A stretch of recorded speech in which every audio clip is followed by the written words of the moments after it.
Welcome back to my channel at Dr. Meds. Nah, sekarang adalah hari ke-8. Selamat ya. Sekarang teman-teman yang lagi menyimak video ini jangan lupa subscribe karena teman-teman untuk mendapatkan info update terbaru, dan video ini akan update selalu jam 9 malam ini. Khusus di bulan Ramadan ini saya banyak bahas tentang self healing program, dan ini penting banget apalagi teman-teman juga kalau mau lebih cantik, mau lebih glowing, karena wajah Anda kalau misalkan teman-teman punya luka batin, stres, itu wajah Anda nggak akan terlihat lebih fresh atau lebih glow. Kenapa? Karena hal tersebut akan mencetuskan hormon stres Anda, sehingga yang terjadi adalah wajah Anda terlihat kusam dan tidak bercahaya.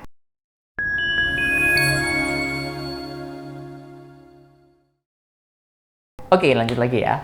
Jadi yang sebelumnya belum menyimak videonya, sekarang udah minggu kedua. Jadi dari yang sebelumnya, saya pun sudah membuat review dari day 1 sampai day 7. Di minggu pertama, teman-teman akan belajar tentang konsep teori dasar tentang luka batin itu apa, tentang law of attraction itu apa, ya. Basic-basic teori di minggu pertama.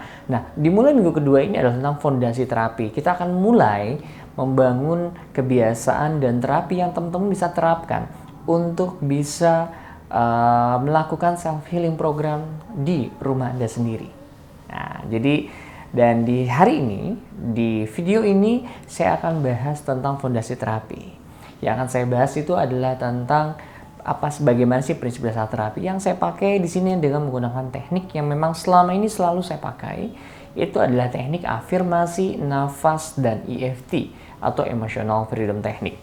Mungkin kalau teman-teman sering searching tentang YouTube atau apa, Emotional Freedom Technique ini salah satu sebuah teknik yang sangat simple, yang paling bisa banyak kepake untuk di semua tahapan dalam melakukan self healing. Saya pribadi, saya adalah practitioner di level 2 bersama API, itu adalah Asosiasi Praktisi EFT Indonesia. Dan ini tools ini sangat simple, sederhana, but it's very powerful. Nah, sebelumnya di sini saya akan bahas tentang konsep terapi dulu, namun yang paling penting adalah proses kebiasaan.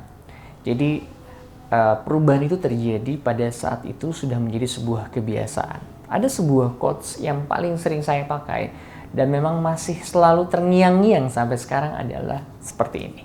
Amatilah pikiranmu karena itu akan menjadi tindakanmu. Nah, sebelumnya adalah amatilah pikiranmu karena itu akan menjadi perkataanmu.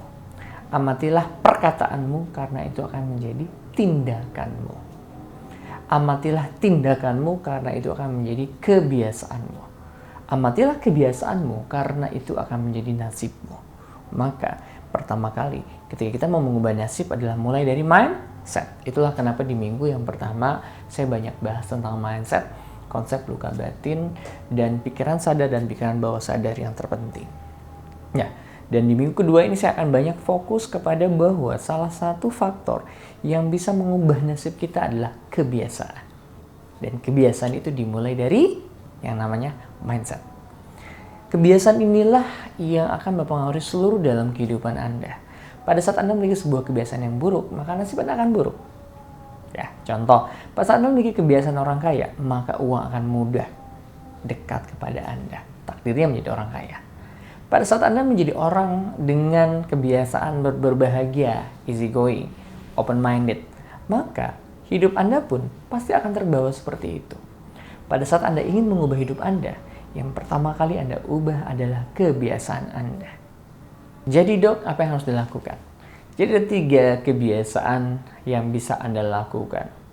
Ya, jadi ini mulai bisa dipraktekkan, ini PR di hari ini, dicoba. Apa yang bisa saya lakukan agar kita bisa menjadi pribadi yang bahagia, pribadi yang penuh power? Kebiasaan di pagi hari adalah saya melakukan namanya adalah afirmasi. Ya, saya melakukan afirmasi bahwa ada 3 kata kunci. Saya layak, saya bahagia, saya magnet kebahagiaan, saya magnet uang, dan apapun itu. Buatlah sebuah afirmasi kalimat positif yang membuat Anda bisa bersemangat. Dan juga sambil afirmasi jangan lupa Anda melakukan namanya syukur atau gratitude. Anda belilah sebuah buku, buatlah sebuah jurnal syukur. Ya, Jadi pertama kali teman-teman mulai coba yang namanya melakukan review. Apa yang saya syukuri di hari ini? Terima kasih ya Tuhan, terima kasih ya Allah. Saya bersyukur bahwa saya bisa membuka mata saya bisa merasakan jari jemari saya bisa bernafas dengan luar biasa. Saya bisa merasakan nikmatnya di pagi ini. Buatlah jurnal syukur di pagi hari. Itulah kebiasaan yang pertama. Setelah itu, ya, saya biasanya melakukan kebiasaan setelah syukur di pagi hari. Kebiasaannya adalah pasti saya berolahraga. Dengan menggerakkan badan Anda, maka Anda meningkatkan hormon endorfin di dalam tubuh Anda. Itu kebiasaan di pagi hari. Ya, kemudian Anda mulai berangkat kerja, mulai berangkat kemana, mulailah mendoakan orang-orang di sekitar Anda. Mulai mendoakan orang-orang yang ada di sekeliling Anda setiap kali Anda berjalan. Percayalah minimal 10 orang yang Anda doakan. Dan percayalah pada saat Anda mendoakan itu akan berbalik kepada Anda. Di pagi ini adalah menentukan bagaimana kebiasaan terbaik Anda. Dan nanti saya akan detail di video berikutnya tentang kenapa pagi ini sangat penting. Ya, ada sebuah quotes mengatakan bahwa jika engkau ingin mengubah hidupmu, maka ubahlah dengan pagimu. Bahkan ada salah satu, saya mereview buku judul 5 AM Club, bahwa semua kebiasaan para milioner, para CEO yang luar biasa, mereka sangat mensakralkan waktu pagi. Jadi jangan sampai waktu pagi digunakan untuk hal-hal yang tidak bermanfaat. Kemudian siangnya saya biasa melakukan namanya power nap. Apa itu power nap? Saya tidur siang biasanya, setengah jam cukup.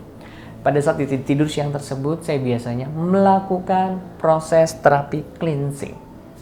Ya, nanti saya biasa menggunakan teknik Ho'oponopono atau nanti kita akan belajar tentang EFT. Pokoknya pada saat di siang ini, ya, saya melakukan namanya cleansing. Kalau ada yang sakit hati atau apa, mulai nih di siang-siang ini, mulai teman-teman mulai melakukan semi cleansing, pembersihan di awal. Dan juga jangan lupa tidur siang. Power nap itu ada banyak penelitian mengatakan bahwa ketika kita melakukan tidur siang dengan efektif, maka tubuh kita akan dengan sangat segar. Dan yang terakhir, di malam hari, Anda melakukan proses forgiveness. Buatlah jurnal syukur di paginya, malam buatlah jurnal forgiveness. Maafkan orang-orang yang mungkin pernah menyakiti Anda. Saya maafkan, misalkan namanya siapa gitu ya, Tony, siapa ya, ini saya maafkan kamu Tony, atas semua hal yang mungkin saat itu pernah membuat hatiku terluka atau pernah membuat aku kecewa, sedih, dan lain-lain. Saya layak untuk bahagia dan saya maafkan semuanya dan saya berikan doa terbaik untuk kamu. Seperti itu. Jadi forgiveness di malam hari. Ya. Oke. Yang ketiga ini adalah forgiveness. Ya. Nanti pun saya akan bahas secara detail bagaimana caranya. Karena nanti kita akan pakai list yang teman-teman sudah buat sebelumnya. Kita akan mulai memaafkan one by one. Gak usah semuanya langsung ya, 1, 2, atau 3. Mana yang paling mengganggu buat skalanya, Anda melakukan forgiveness. Ya, walaupun saat ini aku merasa kesal, aku sudah maafkan Tony atas semua hal yang telah engkau membuat aku kesal, kecewa. Aku ikhlas, aku pasrah atas semuanya. Aku berhak, aku layak, aku bersedia untuk menjadi bahagia. Aku lepaskan semua rasa kesal dan rasa sedih terhadap kamu, Tony. Selesai. Ya, rasakan pelan-pelan, semakin ini perlahan. Oke. Nanti sesuai janji saya, nanti di hari ke-10 yang masuk ke grup channel Telegram, saya akan buat afirmasi. Dan hipnoterapinya kita akan dimulai di hari ke-10. Ya, jadi stay tune terus. Ya, jadi inilah 3 kebiasaan yang menjadi PR Anda yang menonton video di video D8 ini. Ya, nanti the next pun nanti kita akan mulai menggali lebih dalam dan lebih spesifik terhadap luka-luka batin yang Anda sudah tulis di minggu berikut, di minggu sebelumnya. Thank you, terima kasih.